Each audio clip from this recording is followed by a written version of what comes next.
Hello മുത്തുമണികളെ, സുഖല്ലേ എല്ലാവർക്കും? പിന്നെ ഞാനിന്ന് വന്നിട്ടുള്ളത് ഒരു വെറൈറ്റി പല്ലട ആയിട്ടാണ് കേട്ടോ. പിന്നെ ഇല അട. അപ്പോൾ എല്ലാവരും ഇതൊന്ന് കണ്ടു നോക്കി. നിങ്ങളൊക്കെ ഇങ്ങനെ ഈ ഒരു ഐറ്റം ഉണ്ടാക്കിയിട്ടുണ്ടെങ്കിൽ കമൻറ്റിൽ പറയാട്ടോ.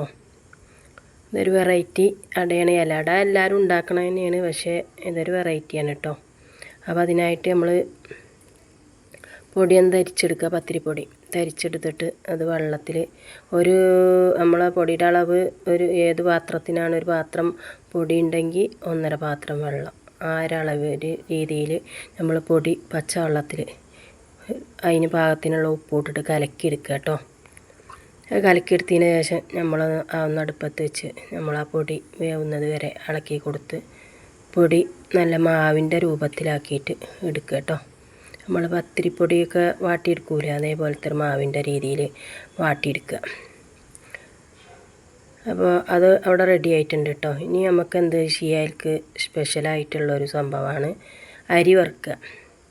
നമ്മളെ നല്ല പുഴുങ്ങലരി, ചോറ് വെക്കണ അരി വറുക്കുക.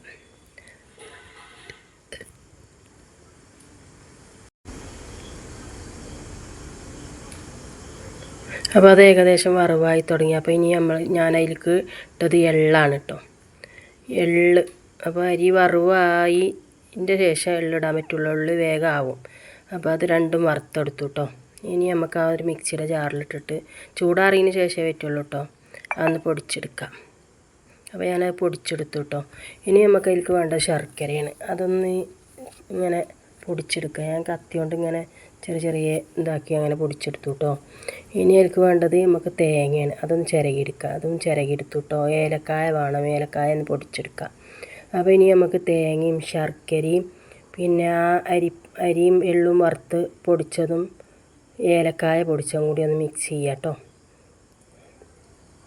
അത് മിക്സ് ചെയ്ത് കൊടുത്തു കേട്ടോ. ഇനി നമുക്ക് ആ മാവൊന്ന് കുഴച്ച് ഉരുട്ടി ഇലയിലേക്ക് പരത്തേണ്ട രീതിയിൽ ആക്കി കൊടുക്കുക കേട്ടോ. ഈ മാവ് പാകത്തിന് ഉരുളകളാക്കിയിട്ട് നമ്മൾ പത്തിരി പരത്തണ മെഷീനുമാണ് ഇട്ട് അത് അമർത്തി കൊടുത്തത്. അപ്പോൾ ആ മെഷീനുമേ നമുക്ക് ഒരു കവറിട്ട് ആ കവറുമേ എണ്ണയാക്കി നമുക്ക് ഒട്ടാതിരിക്കാൻ നല്ലതാണ് കേട്ടോ. അപ്പോൾ ഒക്കെ അങ്ങനെ ഇലയിലാക്കിയിട്ടോ. ഇനി നമുക്ക് ആ കുക്കർ ഞാൻ ഇഡ്ഡലി ചെമ്പിലാണ് വേവിക്കണം കേട്ടോ. അതിൻ്റെ തട്ട് വെച്ച് കൊടുത്തിട്ട് അതിൽ ആവിക്കൊന്ന് വേവിച്ചെടുക്കുക കേട്ടോ. അപ്പോൾ അങ്ങനെ ആവിക്ക് വേവാൻ വേണ്ടി ഞാൻ വെച്ചെടുത്തിട്ടുണ്ട്. ഇനി നമുക്ക് ആവിയിലത് വേവിച്ച് കഴിഞ്ഞാൽ നമ്മളെ അട റെഡി ആയിക്കാരം കേട്ടോ. അപ്പോൾ എൻ്റെ വീഡിയോ ഇഷ്ടപ്പെട്ടാൽ ലൈക്ക് ചെയ്യുക, ഷെയർ ചെയ്യുക, സബ്സ്ക്രൈബ് ചെയ്യാട്ടില്ലേ. അപ്പോൾ തെറ്റുകളൊക്കെ ഉണ്ടാവും പറയണേലും ചെയ്യണേലൊക്കെ, അതൊക്കെ ക്ഷമിക്കുക. അപ്പോൾ വീഡിയോ സബ്സ്ക്രൈബ് ചെയ്യാത്തവരുണ്ടെങ്കിൽ സബ്സ്ക്രൈബ് ചെയ്ത് സപ്പോർട്ട് ചെയ്യുക.